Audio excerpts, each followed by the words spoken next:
வரலாற்று தொன்மை வாய்ந்த மட்டக்களப்பு களுவாஞ்சிக்குடி கண்ணகியம்மன் ஆலயத்தின் திருக்குளர்த்தி பெருவிழா இன்று வெகு சிறப்பாக நடைபெற்றது.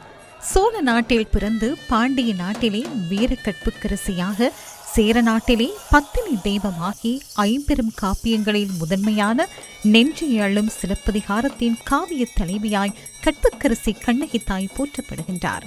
பத்தினி மேனியோ பத்தினி தெய்யோ எனவும் கண்ணகி தாயாகவும் பூம்புகார் நாயகியான கண்ணகியம்மன் வழிபாடு பண்டைய காலம் தொட்டு இன மத பேதமின்றி நாடளாவிய ரீதியில் சர்வ வியாபகம் பெற்று வருகின்றது.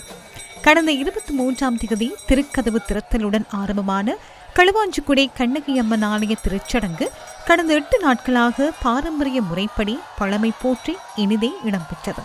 அரசியல் பிழைத்தோருக்கு அறம் கூற்றாகும் எனும் முதன்மை தத்துவத்தை பறைசாற்றிய கண்ணகிக்கு திருநெல் குற்றும் பூஜை நேற்று நடைபெற்றது. வாஞ்சி நகரில் உரை கண்ணகி தாய்க்கு இன்று காலை குளிர்த்தி பானை எழுந்தருளல் செய்யப்பட்டு திருக்குளர்த்தி சடங்கு வெகு விமர்சையாக இடம்பெற்றது.